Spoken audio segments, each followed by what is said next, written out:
Again, I want to thank Rockler for supporting this build series. On the first part of this build, we got these really awesome timbers and milled them up for a perfect workbench. Everything's all milled up, I can start working on the joinery and get this thing put together. This is part 2 of what's going to be a 3-part series making this workbench. I'll link to the previous video in a card here and a playlist for the whole series in the description down below. Make sure you subscribe and have channel notifications turned on if you want to catch part 3 as soon as it comes out. I joined together the base of this workbench using some of the beefiest mortise and tenon joints I've ever cut. The 3-inch aprons were going to be connected into the 5x5 legs using 2-inch by 1-inch by 1 3/4 deep tenons. Since I had that nice tenoning jig from Rockler and I could sneak up on a perfect fit, I cut the mortises first. I drilled out most of the waist using a Forstner bit that I had to keep resharpening, then I carefully crept up on my marks with the chisel.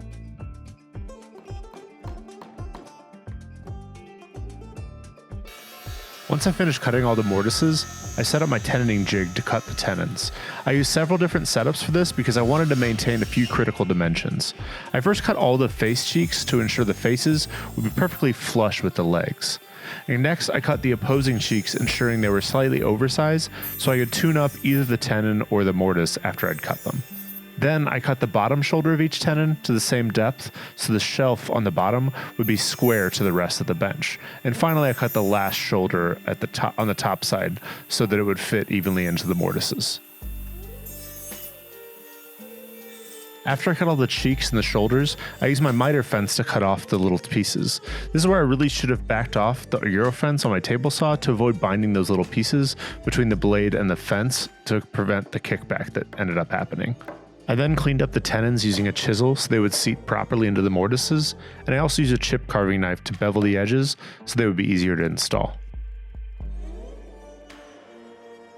Now that all the fitting is done, comes the moment of truth. Is this going to go together square? Was I careful enough with all my cuts? Or is this just going to be a giant piece of firewood? Before jumping to the glue up, I did a dry fit and decided to tune up the mortises a bit. If I had a rabbet plane, I would have tuned up the tenons, but it was just as easy to expand all the mortises by just a hair. These huge tenons are going to be a bear to get out if I mess anything up, so it's better to nail the fit now than find out something is keeping the tenons from seating while the glue is already drying.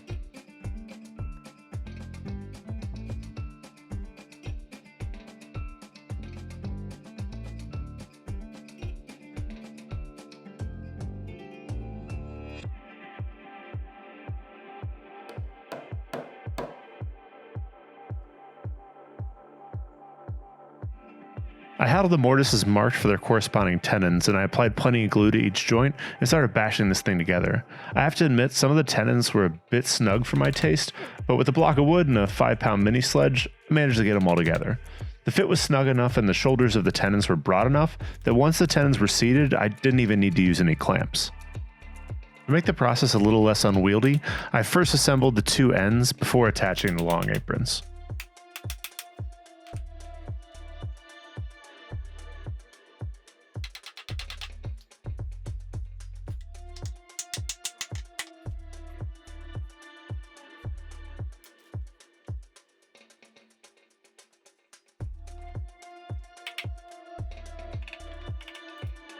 Yet another make or break moment in this build. Let's check this thing for square.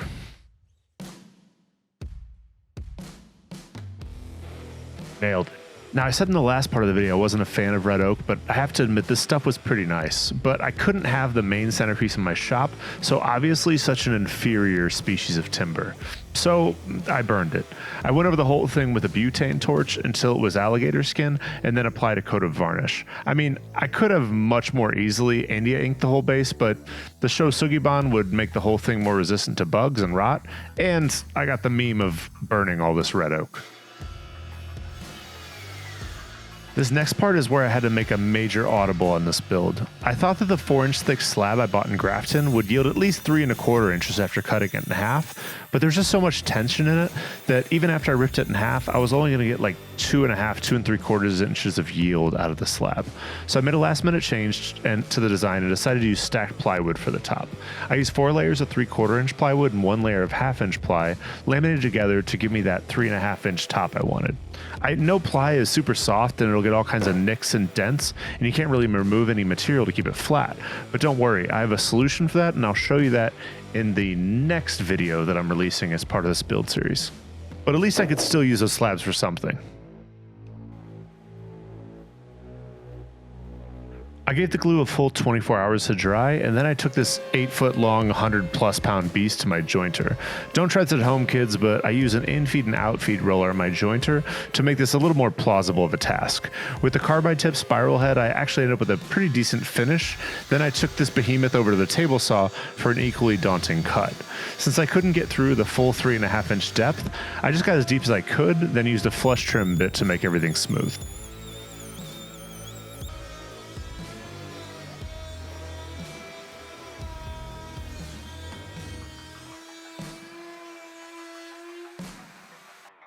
This next part is one of the hardest joints I've ever cut. It's no surprise that in most modern rubo joints, it's done during the lamination process for the top of the workbench. But with plywood, I didn't really have that option.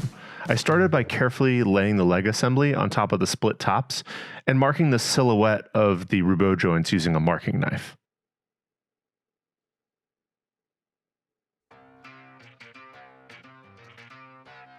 Next, I need to cut the angles for the dovetail portion of the rubo joints into the front edge of the bench. I did this by extending the lines I had marked onto the edge and carefully cutting them using a Japanese pole saw. I got a nice smooth cut out of the pole saw, but I'm pretty sure the crosscut teeth on this saw are shot at this point. The glue and adhesives in this plywood is pretty rough on these tiny saw teeth. Fortunately, they're pretty easy to change out.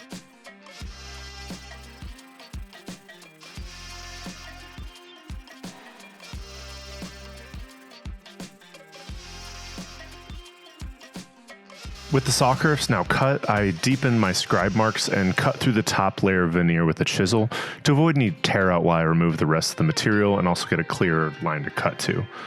For the outer edge, removing material was pretty easy. I just cut through each layer of veneer with a 1-inch chisel, then popped them out by driving the chisel between the layers of plywood.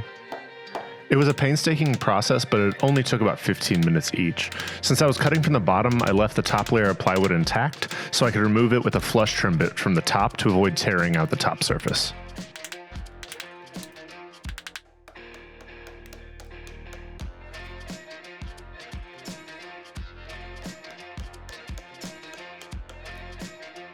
For the inner tenons, it was a little more complicated of a process. I tested out using the chainsaw mortiser that Eric sent me, but it was just a little bit too Russian. Instead, I used this new drill press jig that Rockler sent me. I just recently bought a new drill press, but this thing, I doubt I'll get a lot of use out of my drill press from here on forward. It keeps the drill running perfectly square to the surface you're drilling into, with surprisingly little run out. I linked to the page you can pick one of these up for yourself in the links in the description.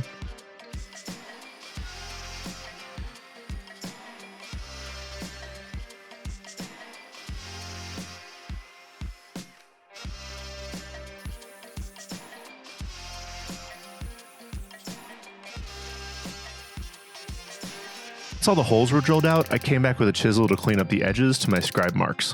I was very careful and continuously checked that my chisel was coming down square to the face of the board. I'm sure there's going to be a little bit of error, but nothing a little epoxy can't fix on the other face. Again, I left the final sheet of plywood intact so I could come back and finish the cuts with a flush trim bit from the top of the workbench.